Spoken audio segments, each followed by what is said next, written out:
You're listening to Barbell Logic, brought to you by Barbell Logic Online Coaching, where each week we take a systematic walk through strength training and the refining power of voluntary hardship.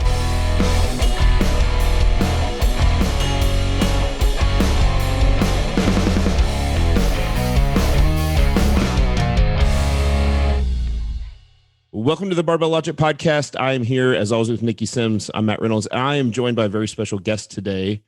You know who this guy is.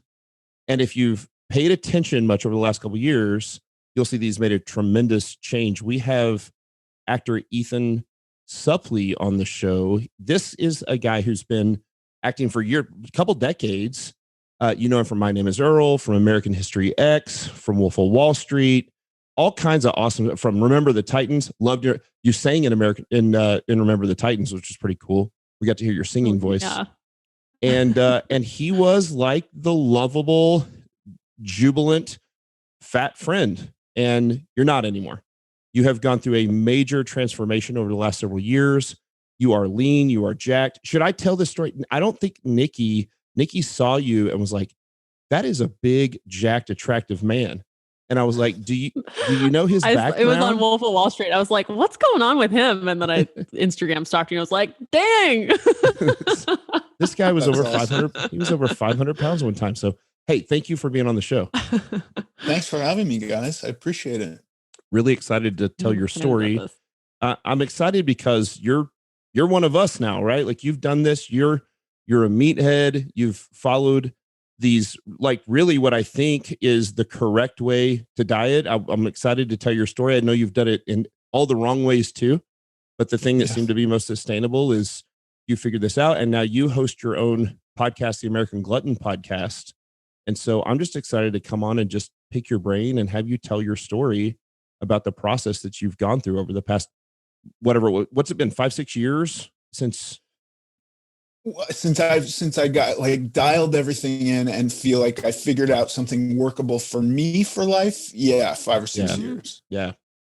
So, it's interesting. I was thinking there are times when you see actors who get typecast as anything, but you'll see actors that are typecast as sort of the fat, jovial friend. There was something about you, and our listeners will know, you don't know me enough to know that I'm not blowing smoke up your ass. You're a great actor. And there was something about you that you got these parts, not just because you were the big jovial guy, but you were a hell of an actor. I mean, you've got some parts that were really impactful. And I think about in my life growing up, watching you act, that I remembered you not because you were the jovial fat friend, but because you were a hell of an actor and also a huge guy that I could sort of relate to. Thank you very much. Yeah, I think I definitely had a niche there, and I did at one point get much skinnier than I am now, and was kind of miserable, and didn't work a lot. So I think I was for sure kind of pigeonholed in that area, but in that area I crushed. I was sure. Like, I didn't have a lot of competition, so it wasn't bad. I was going to ask, do you feel like, I guess you really just said in that initial time period where you got really lean, that there was this, do you feel like you were typecast at some point? And then have you felt like you've come out of that in recent years, and that now there's this, people see you as really kind of this completely different guy than you were 10 years ago? Yeah, I definitely, I would, well, I can't say it's all one thing or the other, but I was not as happy when I was around 200 pounds. And for me, 200 pounds was like thin, which, even when I look at like the BMI, it's like you got to be 180 to be in the right range. There was no way I was getting to 180. And I didn't work, and I was uncomfortable. And at my present weight and physical makeup now, I'm much more confident in myself. And also, I just, like, in fairness, I've been acting for almost 30 years. I've done lots of cool movies. If that career, and I just did a movie, but if that was to totally go away, it's not really the end of the world for me, you know. Mhm. I don't feel like I Mhm. have anything to prove there. Sure. Yeah. Mhm. Yeah. That's great. So you were at your heaviest over 500. Is that right? Yeah, the highest I ever saw on a scale, this was back 2000, so 21 years ago, I Wow. got on a scale, and it was a shipping scale. I don't know if they have scales that You're like go a that freight high. scale. Yeah. Yeah, it was a freight scale. And I hadn't been, there was a point in when I was a teenager where I would go to the doctors, they would make me weigh. And I think the day that I got on a scale at a doctor's office and they were like, oh, it doesn't go this high, that was just the end of me getting on scales. I just never did that. I just would go in and say, I'm not getting on the scale. I know I'm heavier than that. And I would always, if the scale went to 350, I would say, I'm 360, you Right. know, as I continued to get bigger and bigger and bigger. So when I finally got on this shipping scale, freight scale, I was 536. Was that a surprise when were you like, holy shit, that's heavier than I thought, or was it in the wheelhouse? No, I hadn't thought about it. So yeah, it was listen, in fairness, this was at the beginning of a rehab. So I was a little bit out of it. Um, Mm, Mhm. uh, and then I didn't get on a scale again for quite a few years mm, after that. And the next time I got on a scale, it was one of these scales at my house where I think it maxed out at 300, but it had one of those swinging dials. And yeah. so it would just go past 300 and I'd go like, well, I'm 300 plus wherever it winds back up at, Right. you know. You end up at Um, 126. You're like, I'm 426. right, which Yeah. I don't think that's how it works really, but when I first started losing weight, that was how I gauged my weight loss, because it would go down, and Mhm. it went down from uh the other thing is, once you wind it up and go beyond where it is, it's not real steady, so it would Right. move a lot. It's wiggling. So I Mhm. get on the scale, it swings back beyond 200, and it's just fluttering between like 220 and 260, right? Yeah. Mhm. And so I was like, Yeah. okay, 222. five, right, 520. And then, you know, the next time I got on, it was fluttering between, you know, 180 and 200. Mm, So 480, and I just would calculate Mhm. that way. But I did get on a proper freight scale at one point. And yeah, it was a shocking number. Um, I had no fucking clue what it was going to say. I had no expectation at all. sure. I just knew it was above 350, which was kind of like the standard.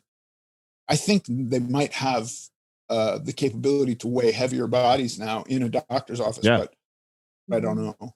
I had a client once that weighed 630. It's the biggest client I've ever coached. And he Oh, lost a bunch wow. of weight too. Yeah. But it was the same thing. We had to find a freight scale to put him on. And it was impactful for him to that day. So I'd love to talk for a few minutes. I know I definitely want to tell your story of the process of how you lost the weight, and not just lost the weight. Like you love to lift. You're a meathead. You're like, not in a way like you're a bro science low IQ meathead. You're just one of us. You love to train. You eat right.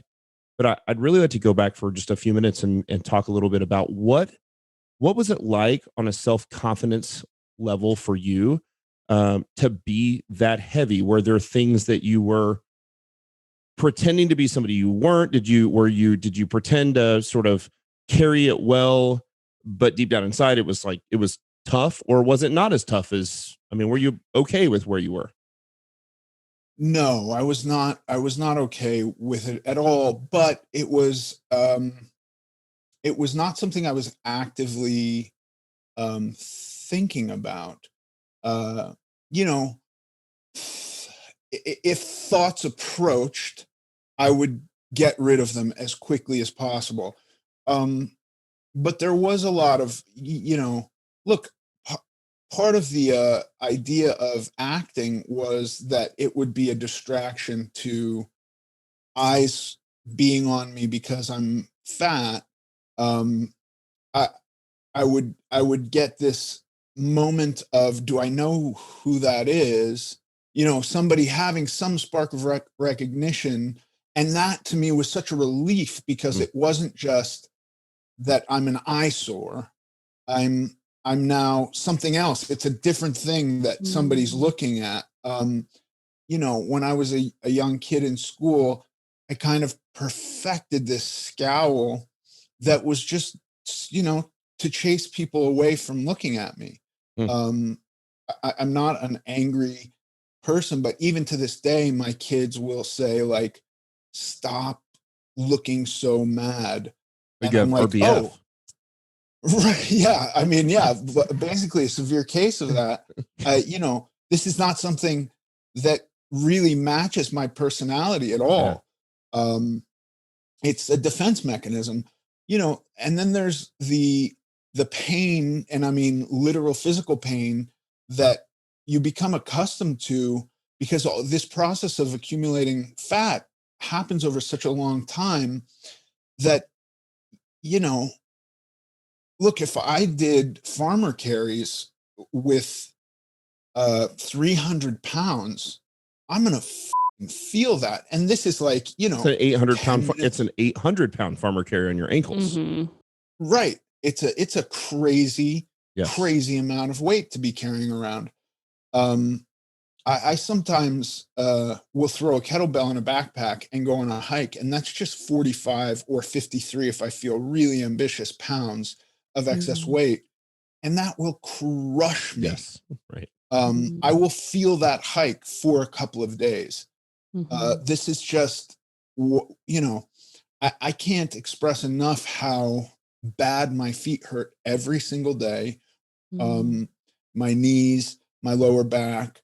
It got to the point where I had to sleep sitting up because Mm. I would choke. Um, and then just all the little things of, like, you know, you don't realize that you're sweating while you're taking a shower because there's water on you. Yeah. And then you dry off and you realize, I can never get dry. And then just putting my clothes on, I would be pouring sweat. And That I'd still happens always, to Matt on I the was gonna regular. say I feel like you're talking directly to me now. yeah, fair enough. Sweat I'd all the always time. have multiple t-shirts on. I'd always have Mhm. a washcloth in my pocket so Yeah. I could mop my brow.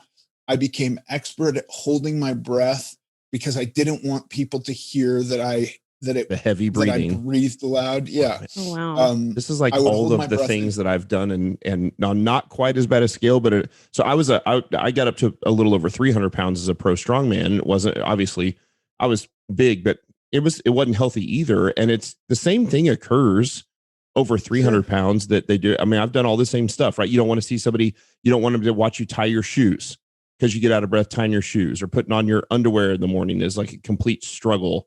You know, little things like Mhm. that become part of life that you're like, I have to do this in a place that's alone. Even around my wife, I've been married for 25 years. I'm like, you don't want your wife to see it. You don't want to see them put on your, you don't want to, you want them to see you put on your shoes or breathe Yeah, dude, heavy or sweat out of a cold shower.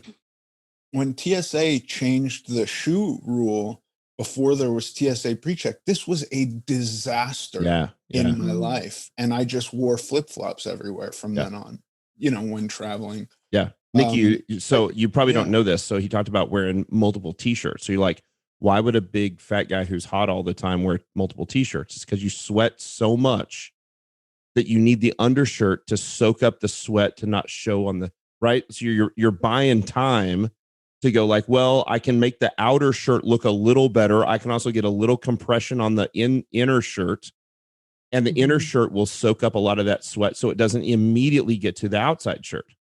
I've been there. yeah, I know what it's like. It's not yeah, fun. Yeah. not fun. So were you always aware of stuff like that, where it's just like, this is happening because I'm overweight? Or did you start to realize that as you lost weight, you're just like, wow, that's not as much of a problem for me anymore? This was all stuff that um, was just part of life in Mhm. a real thoughtless way that I have since Mm. caught myself still behaving in some of those ways and gone, why am I doing that? Mm. Oh, because I did that was such a big part of my life for so many years. I will still check to see if a chair is sturdy enough to hold me every time before I sit down, because I've broken chairs. Yeah. And that is so humiliating, but also falling down at 530 pounds sucks. Yeah. Like, I'll fall down today and not think twice about it. Not a big deal. But at 530 pounds, it really was not fun falling down. Sure. Stuff like that. There was my wife has no issue at all rushing to places, and does not like to be early for anything. And there's just some part of me that cannot do that, because when I was severely overweight, I had to arrive early because it took me a long time to get anywhere. And if I had to rush, it could destroy my whole day because I would be exhausted. Yeah. And sweat for 2 more hours after you got there. Yeah. If I had to go to a meeting and there was rushing involved, I would not be in a presentable state to go have the meeting. So I would get there so early and take my time getting anywhere. And the same with going on an airplane. I still just need to be at an airport early because there's so much dread associated with rushing that I just can't do it. It's wild. Were you overweight? Interesting. It seems like there are parallels with people who have had like been in pain for a really long time, where it's just like you make all these accommodations, like I can't sit in chairs like that, I have to sleep this way, and you just start to live this life until like that pain goes away. You're just like, oh my gosh, this is all available to me now. I didn't even realize it. Like putting on glasses for the first time, you're like, wow, it's a different level. I mean, and there was a lot of pain too, that as it disappears, and I realized that my lower back doesn't have to be in severe pain every time I wake up. This is shocking to me still sometimes, where I wake up and I'm like, do I need to go really slow so I don't pull my back? It's wild. That is wild. So were you overweight pretty much? I mean, as a little kid, even, were you overweight at 3, 4, 5, 10 years old? I was put on my first diet at 5 years old. Oh, wow. If I look at pictures of myself at 5, I wouldn't be considered part of the group of obese children that exists today. Like I wasn't, I had chubby cheeks. Sure. And I was put on a diet. There was another thing which I still carry around with me, mental baggage, was if I look at my picture self, just prior to being put on my first diet at the beach, I'd have my shirt off and be totally comfortable and confident. I'm put on a diet and immediately I just became a different introverted kid. That's interesting. I never took my shirt off at the beach again. It's not a fun, I don't have a solution for parents who have obese kids and ultimately want to be responsible for that. I don't. But I know that from my perspective as a kid who didn't want to be on a diet and was forced to be on a diet, it did not work. And it, in fact, made me go the other way. Yeah. That makes sense. I mean, it seems like obviously what happened, whether it was the intention or not, is you essentially were body shamed at 5 years old. And I'm not talking about being like on this level of, like, I think, that's a political sort of statement now, this idea of body shaming. But what, as a parent, it seems like the best thing we can do is just model the behavior and live an active lifestyle and eat. So, the problem is that when you start to single somebody out and you go like, hey, we're going to eat this and we're going to do this, but you're going to do this, you're going to do something different because you're fat, you look different, you have a thing that right. That's I can only imagine how traumatizing that is for a 5-year-old, who can't even really probably comprehend what is it that makes me different? What is the thing? Right. And so that's got to be a huge piece of this. Yeah, I pretty much went from a normal, happy kid to knowing there was something wrong with me that I didn't totally understand. And because of that, I was going to be punished by having food withheld from me. It sucked. So I want to think and then when you get to have the food, you want to have all the food. Right. Like and I became an expert at cheating and lying and, you know, eating alone and in the car. Yep. I would totally hide Oreos under my bed. I mean, under my pillow in bed, which is like, that's the worst cookie to try and hide. I mean, the messiest cookie ever. And I would put those under my pillow, be like, oh, no one's ever going to find this. Things covered in like chocolate dark cookies everywhere. so I wonder, before you really started the lifestyle change, and I mean, you've done a ton of movies. You've got a huge resume of TV shows and movies. Were there actors that you looked at ever on the set that sparked something in you that you were like, they do something different? They treat their body on just a physical level, not like, hey, they're an incredible actor. I'm not talking about fame. I'm talking about this person acted like they were an athlete. They took this thing so serious that started to implant a seed that would maybe later come to fruition down the road. The only memory I have that I can associate it all with what you're saying is remembering seeing Ryan Hurst and Wood Harris doing push-ups in between takes while filming Remember the Titans. And you know, at the time I was literally looking at them going like, why are they doing that? They look perfect. Like, what the are they doing? And then, you know, we're shooting a scene in the locker room and they've got their shirts off and I'm still going like, nothing has changed. Why are they? And every time they say cut, these guys are down doing push-ups and stuff. And I just, and then, you know, I remember them. I think I had more conversations with Ryan Hurst about this, but talking about how he ate specifically for that movie and how he wanted his body to look specifically for that movie, and even more specifically for certain scenes in the movie and all of this, which I, being on drugs and you know, just totally reckless with food at the time, was kind of like, what an idiot this guy is. You know, that was my thought. And then later, you know, I'm last year was shooting, having my body digitally scanned for a video game, and I'm in just tight underwear. And remember at one point doing push-ups. I was going to ask that. Right. If you do that now. Like, having the flashbacks. Right. Yeah. So great. as you started to, what was the thing, or what were the handful of things, maybe it wasn't one, that finally made you go, I got to change. This I've got to go a different direction? It was really almost entirely the idea of existing into the future, which had never been a concern of mine before. And then I didn't meet her, but I started having a relationship with this girl. And,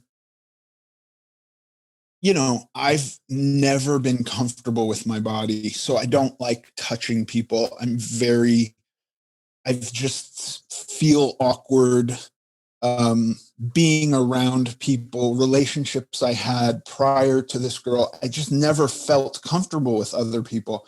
Suddenly I'm with this girl and I feel utterly comfortable, and I'm starting to think about the future and like, oh, I actually want to spend a long time with her. Prior to that, it was kind of like, if this lasts, fine. If it doesn't, I don't really care. And it was thinking about the future, which got me to think about certain things that she liked doing. Sorry, my printer just had a hiccup. You're okay. No worries. Thinking about the future with her, there were definitely things where she would want to go to a museum, and I wouldn't want to go, or she would Mm. want to go on a hike and I wouldn't want to go, or she would want to go to the beach and I wouldn't want to go. And so it was like, hey, if this is going to work long term, I'm going to have to get with her program a little bit more than I am. What is that going to take? And then it was really just going like, oh, I'm going to have to lose weight because that's the key to doing all those things with her. Mhm. It's interesting. So it's like it was the science of human connection that started that process. At some point, though, Yeah. it had to be about you, for you. Yes, I or think it was entirely for me. I think what it was I got a perspective of myself through the mirror of her that I had never had before. I have very, very close friends who I was close with then, I'm still close with now.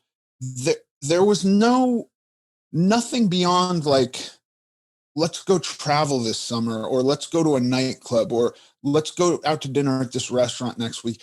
There was no long-term future. They were going to be there no matter what my state was.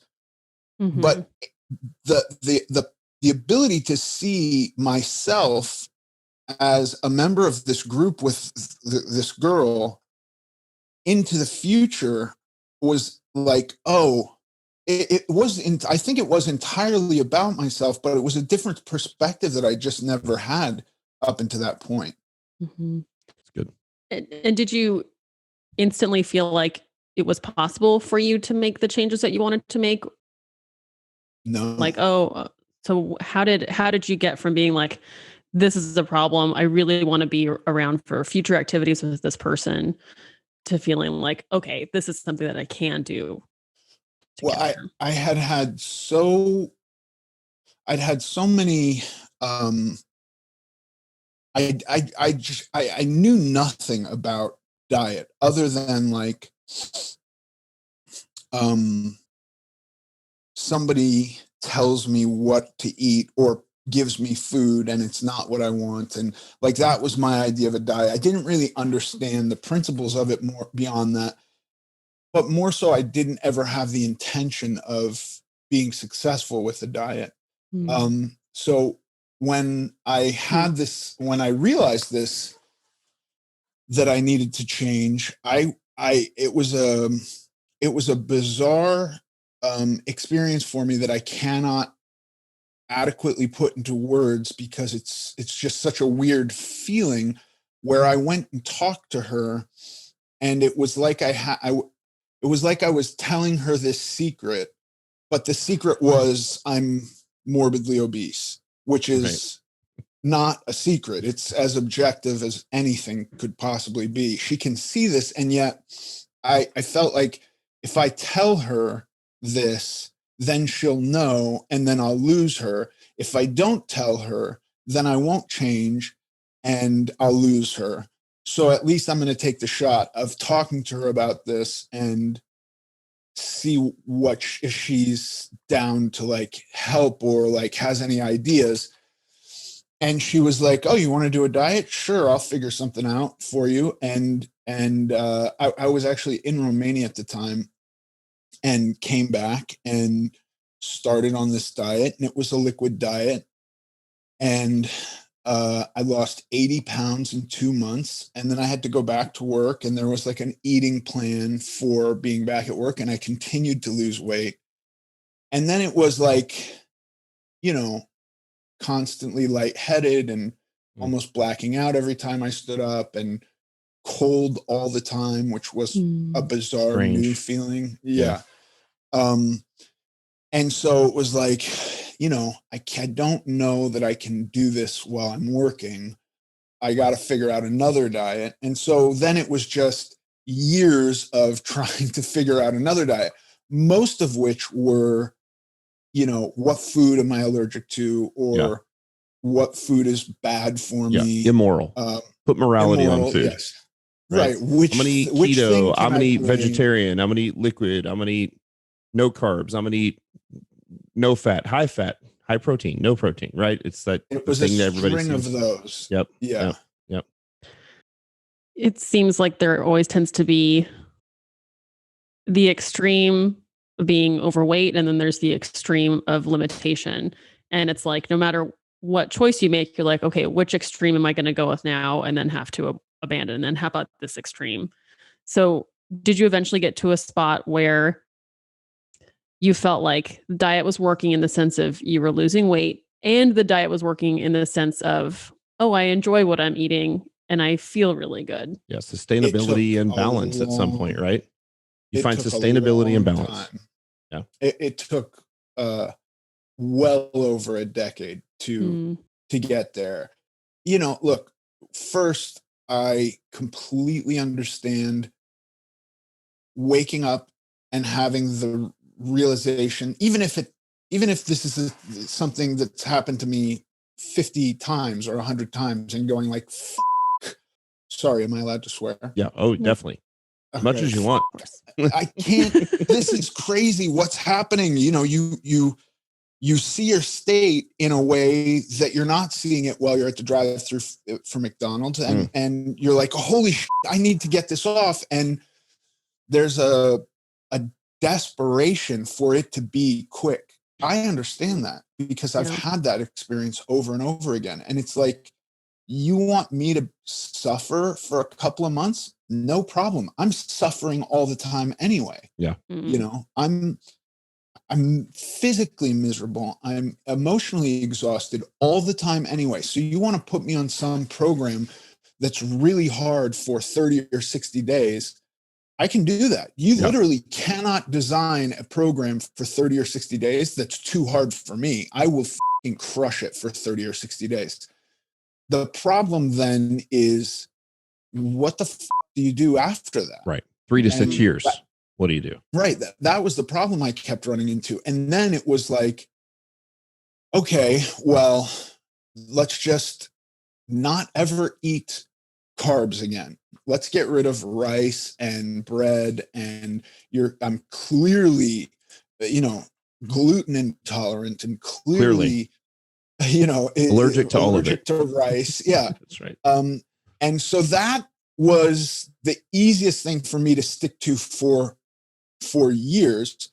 But what started to happen there was I would run into these situations where I wasn't losing weight, and I would go, what the am I doing wrong? Is somebody like injecting carbohydrates into my beef? What is happening? And I'd go like, no, okay, if I'm being fair, I've been eating hot dogs, which have sugar in them. So there's my carbs. That's why I'm so then I switch over to, clean keto, as I call it, which is like a tiny bit of broccoli and lots of chicken thighs with olive oil.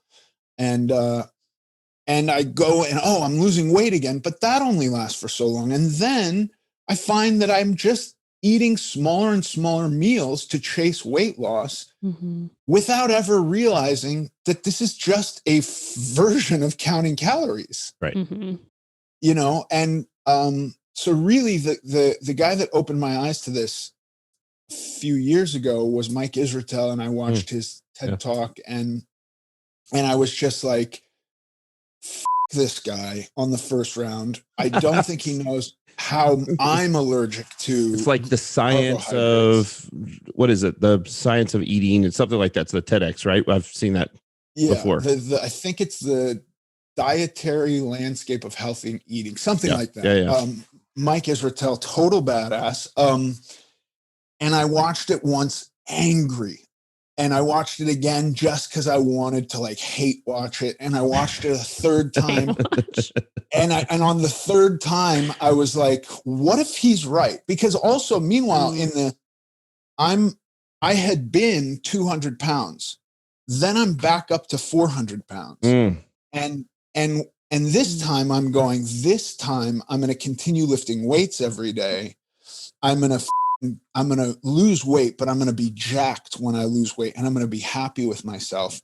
And so I started getting DEXA scans, and come to find out, for every 10 pounds of weight loss, 4 of them are lean tissue. And I'm going, what the is going on? I'm eating tons of chicken breasts and olive oil, and I'm following keto like to the T. I'm also miserably hungry. I can't do progressive overload because I'm a little bit tired in the gym, but I'm lifting weights every day.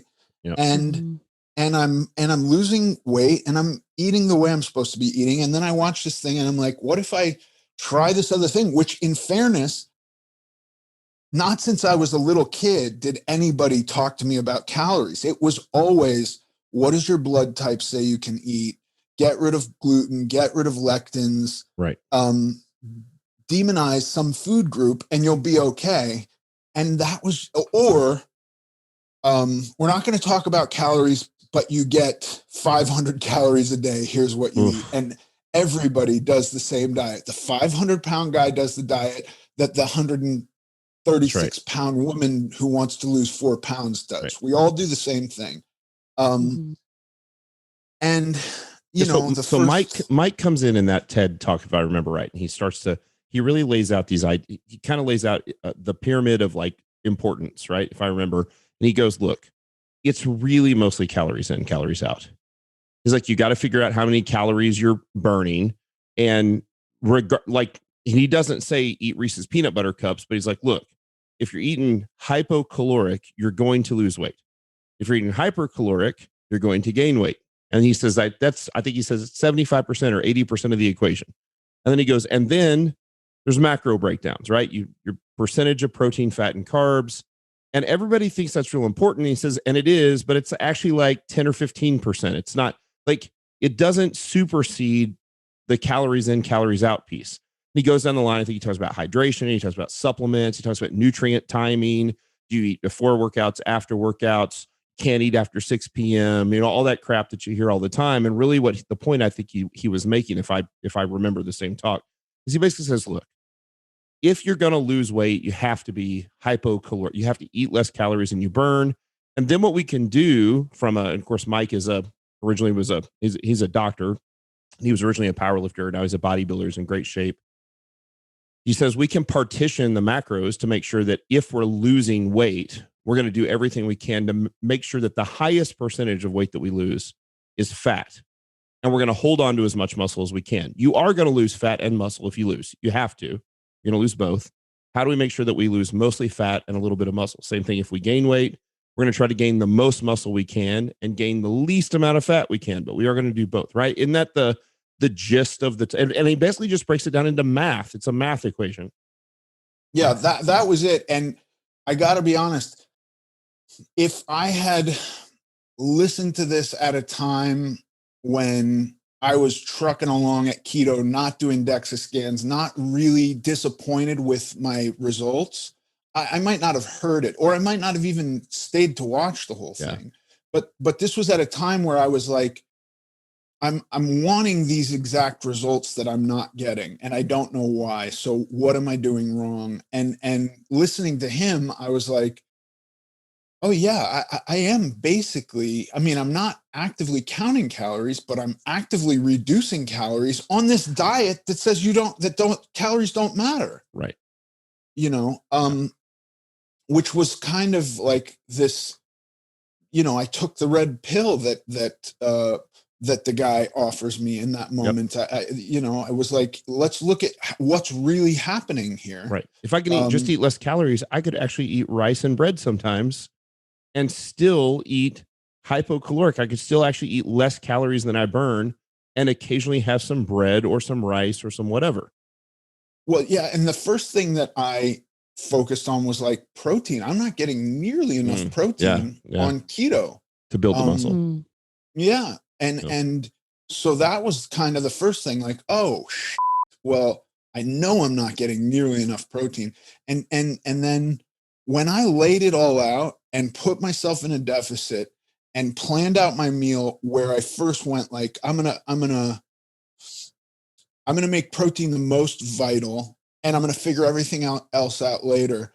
The amount of food was shocking to a guy who'd been on a diet for so long. I was like, there's no fucking way I can lose weight eating this much food. Volume. It's not possible. Because you're eating keto, you're eating all this fat, which doesn't take very much. It's not a lot of volume, but it's very calorically dense.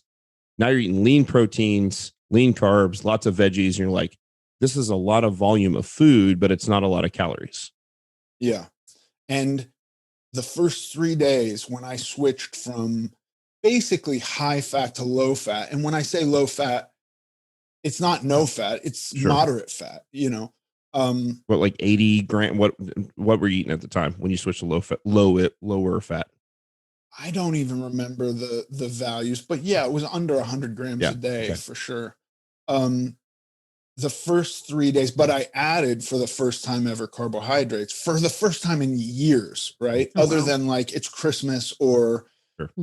really just Christmas. I didn't even around with cheat meals. I mean, I was like a zealot.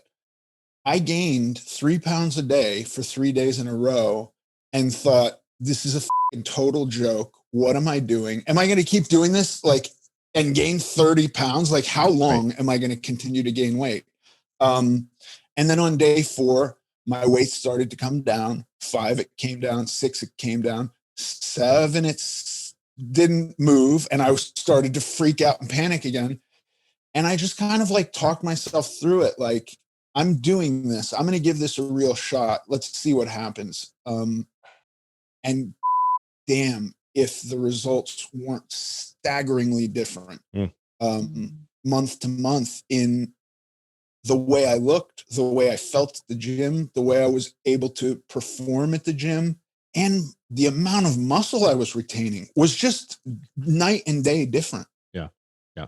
Tell me a little bit about the gym itself. So, talk through the struggles and the back and forth and the long-term really battle with the nutrition. Do you enjoy going to the gym and lifting heavy barbells? I mean, if you go back and think about like what were the real struggles versus what were the things that you actually enjoyed in the process? What did that look like? Was it the lifting? Yeah. And I came to that in an odd way, much like, diets being extreme. I was also very extreme with exercise. So, yeah, not in the beginning. The first time I was ever comfortable enough to step foot in a gym, and I was doing zero exercise prior to this, was in 2004 when my wife said, like, you're going to go see a physical trainer. Maybe it was 2003, whenever it was, and I'm like, what's that? And I'd lost about 100 pounds at this point, but I'm still 400 plus pounds. And she sets it up and I go and see this guy and he has me do like a little warm up on the treadmill and then, different stuff, but like total body workouts every day. And that was fine. I didn't, in fairness, notice much of a difference from that, but I think my wife did. So I didn't hate doing it, but it wasn't ever something that I loved.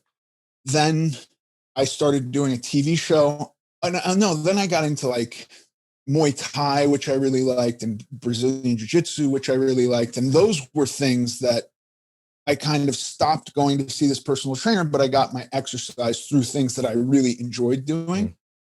Then I started doing a TV show. And for the 5 years that I did that, I did very little to no exercise at all, gained weight, came out of that back at around 400 pounds, and then started riding a bike. And at one point for almost 2 years, I rode my bike about 8 hours a day, 6 days a week. Oh my went gosh. Went off and did Holy moly. all the stages of the Tour de France. Like I was obsessed with riding my bike.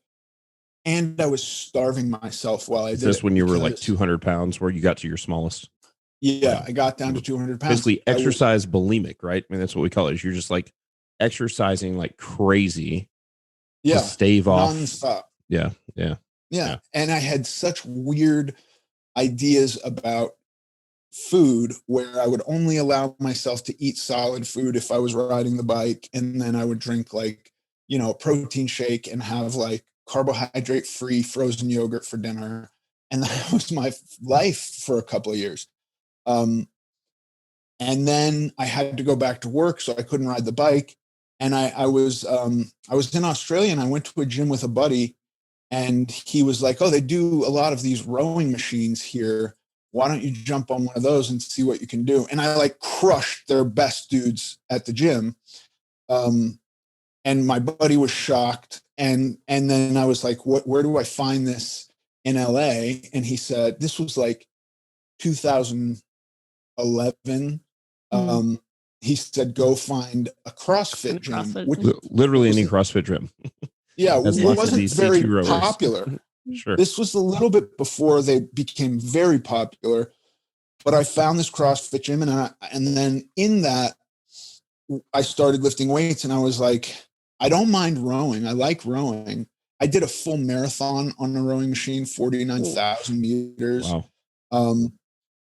I had like, I think 2012, I came in top 10 in my weight and age group for a 30-minute effort on a rowing machine, which was impressive, on the Concept 2 leaderboards. I'm on there. You really are good at suffering. I'm good That's at what suffering. It is. Yeah. That's it. But then I hurt myself. I had to have knee surgery. And I just came out of that never really willing to go back into it and do like, box jumps. I was like nearly the high impact stuff. Yeah. You had to get rid of the high impact. And so I just went to lifting weights, and I did that even too much and tore my bicep. And then that put me off for a minute. And so how'd you tear your bicep? Was it deadlifting, or how'd you end up tearing your bicep? No, I was doing really heavy preacher curls, and I felt something happen, but it wasn't a full tear. And then I was doing like a couple days later a fight scene in a TV show, and it ruptured, but it was already damaged from lifting. And so, this was another thing where when I came out of the bicep surgery, I kind of went like, I want to find something that I'm totally happy to do every day that's not going to hurt me, and I don't even mind pain. It's not about pain. Clearly. It's about missing shit. I don't want to be taken off course because, dude, every surgery I've ever had, I'm gaining weight because I'm sitting around doing nothing. And I'm, so really it was just about figuring that out. And I found that if I lift weights in a methodical fashion, I can do this forever. I never took rest days before. I never deloaded. I never did shit like that. It was always every day I lifted almost to failure. And then I was like, what if I only lifted to failure 1 week every 6 weeks? Yeah. What if that was my thing? Periodization. Yeah. It's interesting that from everything that I've heard you talk about, you wanted more, like you wanted more cycling, more caloric deficit, more of the diets that's working, just more, like I'll do it, give it to me. But it sounds like recently you found the right kind of more. Like now there's more of you in the kind of you that you want to have, which is more muscle. And there are more options in what you get to eat. And you still get to train more, but instead of more that day, it's like more on a longer time frame. Yeah. So it's like you have the more disposition, but now it's like the kind of more that's going to serve you the best. Yeah, I think that's right. And I think it is really thinking about long term versus how do I do something as fast as humanly possible? Yeah. I'm not thinking about that anymore. My goals are in terms of years now, not in terms of weeks. I see the clear similarity in your struggle with diet and your struggle with exercise is actually really similar, right? Just like what Niki was saying, it's with the diet stuff. It was like, okay, I'm going to go crazy. I'm going to have no carbs or 500 calories and take HCG and like do the Hollywood diet, do the starvation diet, do the, whatever, just like over the top, but it's not sustainable and it doesn't last, right? Like you can do it for 30 to 60 days, but you can't do it for the next 30 years. And it seems like the exercise was the same thing. Like you can't ride 8 hours a day on a bike 6 days a week and do that for the next 30 years. But you can, when you finally sit down and go, I have a very specific goal. I'm going to pursue that goal in a scientific way for both the diet and the training. Then you start to find the balance and you find something that is sustainable. So, and then oddly enough, I'm sure you look back now and you go, you probably train whatever 4 or 5 hours a week. You probably train a week now in what you were riding your bike in a day 10 years ago. I would assume, right? I mean, it's just because there's balance now. So it's the same. Yeah, it's night and day different. It's like, the other thing was every single day I get home from riding my bike and the day is shot. I have no energy to do anything. Sure. And this way of exercising, where I love to get it first thing in the morning, the rest of the day is beautiful. You feel great. I have more it's energizing. Energy. Yeah. Welcome to our world. That's what we do. We love it. Awesome. Yeah. I have a question. Like, it seems like there was a long period of time where, when you said you had that scowl to keep people away and you wouldn't want to touch people. So there seemed to be a lot of kind of self-hate, weren't super proud. And then it seemed like that would kind of manifest itself sometimes in like punishing yourself with dieting or calling yourself fat, or like kind of a negative connotation towards yourself. Do you feel like it's changed now so that the responses that you have in your eating or in your training aren't like self-flagellation or punishment? It's more of just like, I've decided this is what I want to do, versus like, I am punishing myself. Yeah, I don't punish myself at all anymore. I'm really not withholding any food from myself. In fact, there are days where the amount of food I have to get through can be overwhelming. If I miss a meal and I'm still not even starving, and I'm looking at like, God, I got to get through 2 of these meals. It's like, it tastes good. It's a lot of food. Like I almost occasionally have trouble eating all my food, which is real weird. What a shift. Yeah. And I'm not looking for, there's nothing about the way I work out that is masochistic, which I for sure have experienced in the past. That's good. Say to someone who does that to themselves, where like we still see a lot of people who will have a rough weekend of eating or drinking or whatever and just hammer themselves in the gym. Like, what advice would you give to someone that tends to do that? I mean, look, if I have no advice for somebody if they have a winning, successful formula. If what they're doing is if they're happy with it, then that's great. I think for people who are facing massive weight loss, for me, I think the most important thing that I've learned is maintenance. I never had the idea of maintenance never really came up on any diet before. And this was just kind of built into when I'm reading about diets from a scientific perspective. They're like, no, it's not maybe a good idea to do, 200-pound weight loss in one fell swoop. You need to take breaks, let your body de-fatigue itself, de-stress from withholding food, all this stuff. And it was in those periods that I actually learned what my life could be like, not thinking about it. Like, really, if I want to go off and live and never think about diet and exercise again, over the past few years, just doing maintenance periods every few months, I have built a foundation of understanding how to exist and not gain weight. That for me was the biggest milestone. And none of it is about withholding food or reprimanding myself or punishing myself. It's all just kind of introducing the universe and the availability of food in a different point of view. Yeah, it's good. Yeah, you can tell in talking to you. I've talked about this before on the podcast, where a lot of times people's fitness journey and nutrition journey, strength training journey, it's similar to, I've compared it to relationships in the past, where like when you start a dating relationship, you go on a first date with somebody, you really have no level of commitment. You're just like, I'm just kind of testing the waters here, see what's going on, right?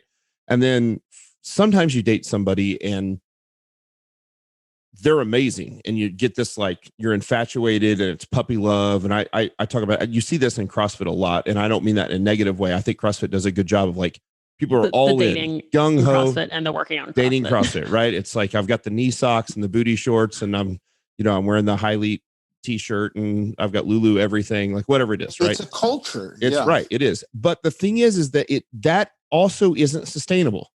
At some point, you either, same thing that happens in a relationship with a person, you either eventually realize, in fact, this person that I'm dating and I'm completely infatuated with, in fact, is not perfect and does things that sort of piss me off, and I do things that piss them off, and I choose to love them anyway, in spite of their faults, or I don't, and I move on, right? And what happens, I think, in fitness, the same sort of thing. You'll see people that will go gung ho on CrossFit, and then 6 months later, they're gung ho about hot yoga, and then they're gung ho about mountain biking and the Brazilian Jiu Jitsu. And then at some point, someone finds the thing and they get into that third level, that like where it's so much of a part of who you are that you now can't see yourself doing anything else. And it's no longer it's not puppy love. It's not infatuation. You're not telling everybody that you're doing this thing. It's just who you are. And you can tell in talking to you that this is not something that occurred a year ago or in the last 6 months. At this point, this is who you are. Like this is your life. I don't think you'll ever, I'd be very surprised if you ever came out of this, because it's not that it defines you. It's just that it's part of who you are now. You can tell it's deeply ingrained in your personality. Like it's part of your story. Well, I'm feeling better and better about the diet as I go on, as I find that, like, holy shit, I'm on maintenance and I'm a couple pounds heavier than the last maintenance, and yet I'm leaner. Like that's a really cool thing to realize. Mm-hmm. As far as lifting weights go, just like 1 hour a day, 6 days a week, that's something I've been doing since for so many years now, that even when there was a point I was doing a television show called Chance, and we were shooting in San Francisco, and I was up around 400 pounds, eating everything in sight, still going to the gym every day and lifting weights and lifting like incredibly heavy weights. And I didn't know enough to go like, it's okay. I just do bench press until I can't get it up anymore. And then somebody helps, and then I'm done with bench press, and then I move on and do something else, Right. So I've found that it's a little bit more fun for me to like track and, if I do really heavy straight leg deadlifts or something like that, I know, it might be rough sitting on a toilet for a day, but it's not going to be 3 days anymore. Yeah. Right. That's good. So I have all right. So we're in an hour, but I've got a funny celebrity story here for you, Niki, mostly for Niki, because Niki will know the connection here. So it's what I love about this is so Ethan, you have acted with some of the most famous people on the planet, right? You got DiCaprio and you've got Denzel. And so I don't ever see in my future me and DiCaprio like drinking a scotch together or something. I just don't see it. But I told Niki this about 6 months ago. For whatever reason, I'm like, there is going to be a day when Tom Segura and Bert Kreischer are buddies of mine. We're going to hang out. I can feel it. And Segura interviewed you not long ago. And I'm like, I'm 1 degree of separation from Segura now. Only a matter of time. I now have a 1-person separation between me and Segura. So yeah, so all those other like uber famous Oscar winners, those guys, Segura, we're going to hang out. So listen, I know you're listening out there, Segura. It's only a matter of time, bro. We're going to hang out. That's so nice. 1 degree of separation. So, hey, thank you for being on the show. Oh my God. Here's what I love about him. He's nuts. And now that he's with Kreischer, he's like the straight man. Yeah. He's somehow converted over. He was like the crazy. He's had a pretty big weight loss as well, right? And so of course he just had a terrible broken leg and all the other crazy shit, trying to dunk a basketball and destroy his whole body. But he's on there with Kreischer. Kreischer's the nuts one, and so Segura's like, he's like the old grandpa now. He's like the guy that's like the calm one. So anyway, it's good. Yeah.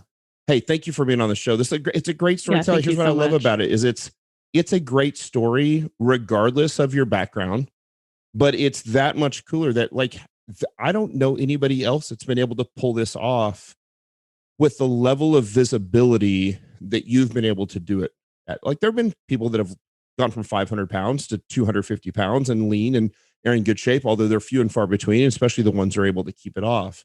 But you've been able to do it over the last decade or so in a way that is you are super visible all the time. And that has to put another level of pressure on the entire situation. And I think what it seems like to me, and I don't know if it feels like this to you, is that it feels like you've broken the typecast and that you are this really sort of what appears to be an invigorated sort of like people view you differently. Like I'm waiting for you to be cast as as a superhero in a movie, which would have never happened 15 years ago. No. Right. Like that's the thing. Like you might've been the villain, but you were, and so it's been interesting that you've been able to really almost recreate yourself. And you're the same guy, but in a way that you can tell you've really pursued balance, and it's an inspiring story to tell.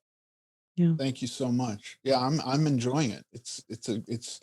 It's finally become fun. It's not, there's no it's not about pain and suffering and living moment to moment. It is finally just like, oh man, regular life is good. Yeah. And interestingly, there's a lot of it it's a huge aesthetic reward. Like you got all these abs now, you're jacked, you can do some push-ups and get veins on your arms. Like that's amazing. But there's so much more to it where like the struggle before was there were pain points, like literal physical pain points. And then there was the aesthetic pain of it. And now while you have this like super jacked awesome body, like that's not everything. There's so much, it seems like there's so much more value. Yeah. Quality of life has changed. Yeah. Yeah, it has. It's night and day. Mm-hmm. Yeah. That's cool. It's really cool. Beautiful story, man. Thank you for telling your story. What can we promote? You got American Glutton podcast. How often do you come out with new episodes there? We do 2 a week. That's what I thought. Wow. Okay. Yeah. Yeah. Anything else you want to promote? Anything fun coming up? Any movies or anything that you want to shout out to? I got a movie and a video game coming out, but man, the way the world is right now, it could be 2 years before either of them is out.